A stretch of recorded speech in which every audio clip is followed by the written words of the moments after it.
Sveiki, jā. Sarežģīts nosaukums, bet temats īstenībā netik sarežģīts. Mani sauc Valters, es pārstāvu uzņēmumu Primex.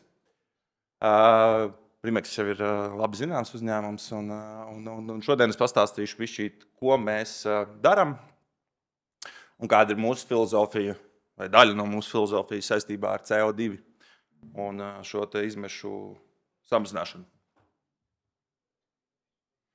Jā, tas esmu es. Kā var noprast, es nodarbojos ar projektēšanu, tāpēc mans tas fokus un tā mana domāšana un tas arī mana prezentācija būs no projektēšanas puses. Un man šķiet, ka jau kolēģi, kas ir citi projektētāji, iezīmēja vienu ļoti izteiksmīgu lietu, ka mūsdienās, lai kā mēs gribētu, mūsdienās projektētājiem vislielākās iespējas samazināt CO2 ir projektējot efektīvus risinājumus. Ir ļoti daudz prezentācijas par ļoti daudz foršām lietām, taču šobrīd tas galvenais ierocis mums ir izvēlēties pareizo risinājumu pareizajā vietā un domāt līdzi. Un no Primex puses un no Primex inženieru tehniskās puses es laikam paietu tādu soli uz priekšu un teikt, ka saliekot to kopā ar to Primex filozofiju ir skatīties materiālus, ko mēs jau izmantojam, un kā mēs viņus varam izmantot vēl efektīvāk, vai arī kaut ko nedaudz viņos mainīt. Un mēs zinām, ka betons ir foršs, betons ir ļoti labs. Betonam ir dažas sliktas īpašības, kas liek mums ļoti daudz ko iestrādāt šajā betonā iekšā, lai risinātu šīs betona nosacītas saucamās problēmas. Ja? Un varbūt vienkāršāk pieejot pie dažādiem jautājumiem, mēs varam no tā izvairīties un samazināt patērētos materiālus, kas arī samazinās šos CO2. Te ir daži slaidi par Primex, mēs esam visur un darbojamies ļoti plaši. Bet, lai saprastu to mūsu filozofiju tīri par mūsu pieeju, ir nedaudz jāapstāsta, kas ir tas mūsu produkts. Ļoti vienkārši, ļoti lielās detaļās neieslīgstot, tad Primex nodarbojas ar tērauda šķiedru dispersu armētu betonu, tad mēs nelietojam parasto stiegrojumu, vai cenšamies minimizēt parasto stiegrojumu, mēs lietojam šķiedrus.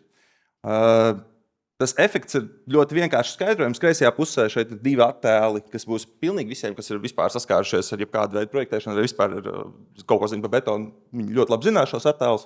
Apakšā mums ir betona uzvedība, tātad mums ļoti stiprs betons ir spiedē, un kad mēs skatāmies uz stiepi, ja stiepjam šo betonu, tad viņš pēkšņi sabrūk. Un tas inženieriem izraisa liels, protams, tas ir ļoti bīstami, tāpēc mēs nelietojam betonu stiepē, un tad mēs nonākam pie klasiskas stresa bloka diagrammas, kad mums ir ļoti liekts elements, piemēram, dzelzbetonu. Betonu mēs izmantojam spiedē un liekam armatūru, lai respektīvi uzņem šos stiepes spēkus. Bet īstenībā betonā ir stiepes nespēja, kas ir nepārprotami. Viņi vienkārši ir, principā viņi ir nelietojami kā tādi, tāpēc, ka viņi nesaiet ar mūsu drošības standartiem un mūsu izpratni kopā. Taču lietas mainās, ja mēs pieejaucam klāt šķiedrus šim pašam betonam. Un īstenībā lietas mainās ļoti neģenciāli, bet ļoti svarīgi. Jo, ko mēs iegūstam? Spiedes kontekstā betons paliek tāds pats, taču mēs iegūstam to, ka šo materiālu pēkšņi var stiept, un viņš īstenībā nesabrūk pēkšņi. Viņš ļoti ilgi deformējās, līdz viņš sabrūk, un tas mums šo materiālu padara drošu un ļoti foršu, un mēs varam sākt izmantot pēkšņi lietas, kas jau tur bija, bet ar nelielu modifikāciju mēs varam tik daudz vairāk izspiest no šī materiāla. Un augšā ir alternatīva, tieši tāds pašs diagrammas, šis no Zviedrijas standarta, kurus tad arī apraksta inženieriem. Es domāju, ka būs ļoti viegli saprast, arī visticamāk visiem pārējiem, kas mācījušies kaut ko par šo tematu, būs viegli saprast, kad mums ir tas pats betons spiedē, taču mums ir pēkšņi vēl viena komponente, kas uzņem šos stiepes spriegumus pašā materiālā, un mēs varam ar nedaudz panākt ļoti daudz. Neliels ieskats par to background, varbūt tas, ko mēs Primex darām, mūsu dizaina ziņā. Mēs esam testos bāzēta kompānija no dizaina viedokļa, un tad mēs ļoti pārbaudam, vai mūsu visas tās teorijas sakrīt ar reālo praksi.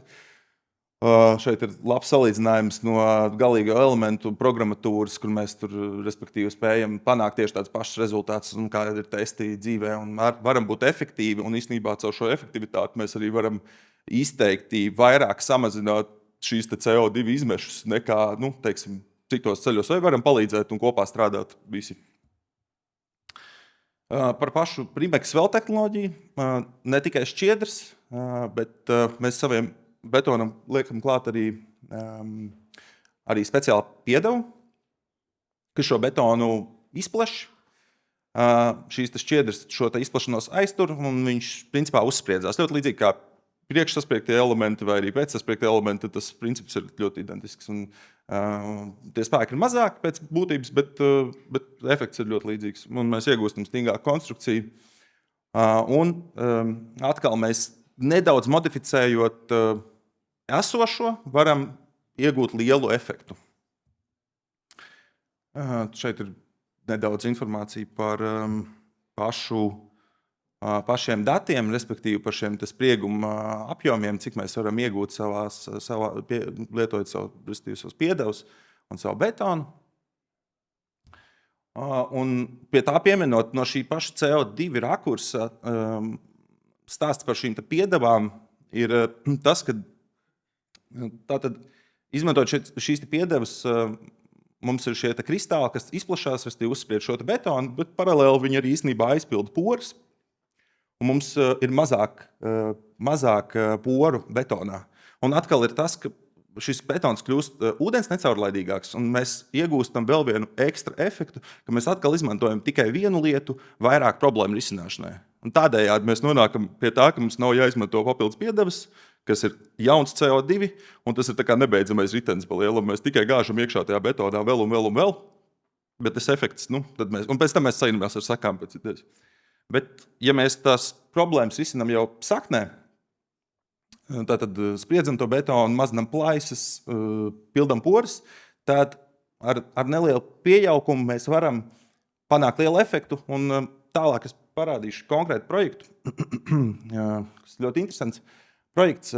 Šī ir bateriju rūpnīca, tā ir gigarūpnīca pēc pilnīgi visiem parametriem. Tātad šajā projektā Primex tehnoloģija tika izmantot ļoti plaši, ļoti daudz.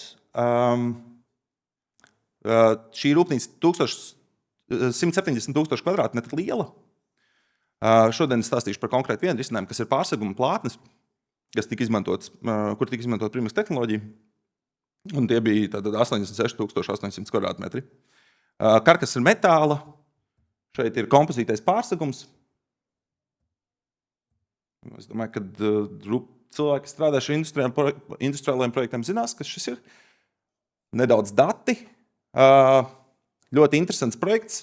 Par šiem visiem pārsegumiem ir paredzēts braukt forkliftiem ar diezgan lielām slodzēm, kas rada ļoti daudz dažādu slodžu kombināciju un ļoti daudz dažādu interesantu izaicinājumu. Un ļoti daudz dažādas piepūles. Un tad tradicionāli, kā izskatās šāda tipa konstrukcijas vispār, kā viņas tiek risināts, tad tas rezultāts ir aptuveni šāds.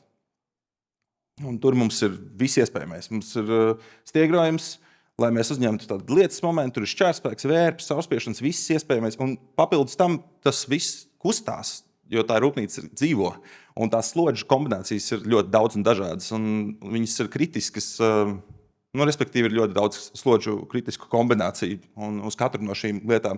Un tad, projektējot šādas konstrukcijas, projektētājiem ir jācīnās ar to. Viņam ir jāparedz, ka viss šīs slodzes var notikt, un pret to jānodrošinās.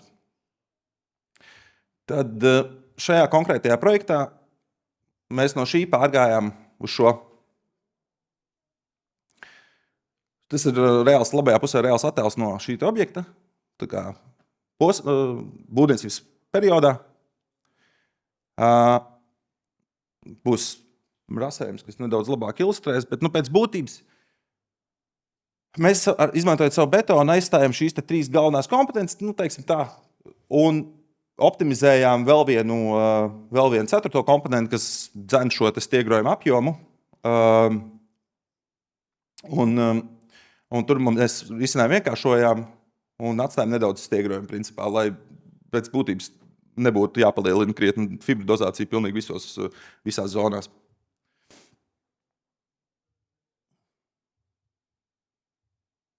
Jā. Un tad oriģinālais risinājums ir redzams augšā un apakšējais risinājums. Tad oriģinālais risinājums galu galā nodrošinot visas slodžu iespējamās kombinācijas, oriģinālais projektētāja risinājums bija 230 kg uz kubu stiegrojums. Milzīgs apjoms.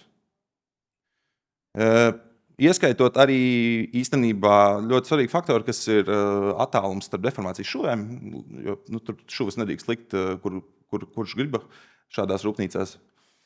Un Primex tehnoloģija, izmantojot Primex tehnoloģiju, ir nedaudz mainot šīs te betona parametrus un nedaudz mainot to, kā mūsu betons uzvedās, mēs spējām noreducēt to uz 40 kg uz kubikmetru stiegrojumu un 30 kg uz kubu šķiedrām.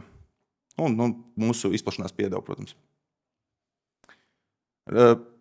Rezultāti ir, mēs šajā rūpnīcā ir sabatnēts 160 metrus garš pārsegums bez deformācijas šuviem. Tika likvidēts deformācijas šuvs, kurš iepriekš bija aptuveni pa kādiem 50-60 metriem. 160 metri, tas ir ļoti daudz, un šī rūpnīca ir bijusi pakļauta ziemas ciklam, pilnam, atvērta. Un šis viss tur ir. 50% ietaupīts laiks izbūvē, šādu stiegrojumu apjomu ir ļoti ilgi uzstiegrot. Mēs spējām efektivizēt šo. Samazinājām izmešus tīri ar šo vienkāršo pārēju 3 reizes mazāks CO2 izmešus. Tas ir šodienas, nav tā kā pēc 2050. gadā. Risinājums ir diezgan pateicīgs nākotnes izmaiņām, jo atvērums ir diezgan viegli uztaisīt. Deformācijas šuvi attālumi ir nelieli, 2 līdz 4 mm. Īstenībā ļoti daudz deformācijas šuvas arī mēs varējām izņemt ārā un nodrošināt šos 160 metrus garos pārsegumus tikai tādēļ, ka mums nebija problēma ar rukumu. Mēs spējām uzspriegt to betonu, izplest viņu un aptuveni pie 0 deformācijas nonākt saistībā ar rukumu. Un tad ir ilgtermiņa ieguvumi. Tas ir, protams, loģiski nākotnē gatava ēka ar vairāk nomnieku iespējām. Un tad CO2 ietaupījums, ja mēs ietaupījām šeit, ir iespējams izmantot kaut kur citur šo CO2 un saglabāt bilants un saglabāt dokumentāciju kārtībā. Mums ir mūsu garantija, protams, un tas viss sasaucās kopā ar to, ka šis konkrētais risinājums, šeit ir dati, šis ir bez papildus izmaksām klientam. Tātad šis viss, šī ekonomija un šis CO2 milzīgais samazinājums ir bez maksas. Vienkārši domājot, efektivizējot un izstrādājot kopā, jāsaka liels paldies, protams, visiem iesaistītiem, arī citiem projektētājiem, ar ko mēs šo veicām, un tur bija diezgan liels zināšanas pretī cilvēkiem par šķiedrbetonu. Bet kopumā tas rezultāts ir, es domāju, ka ļoti labs. Un tas gala punkts ir laikam, kad mēs varam dažādi efektivizēt, mēs varam dažādi domāt, mēs varam dažādi censties samazināt CO2, bet pat ar vienkāršām mazām izmaiņām šodien mēs jau varam nonākt pie grandiozām lietām, kas šķiet ļoti tāls projām. Tas ir laikam tas, ko es tikko stāstīju. Jā. No manis laikam tas būs arī viss. Cerams, ka bija interesanti, cerams, ka patika.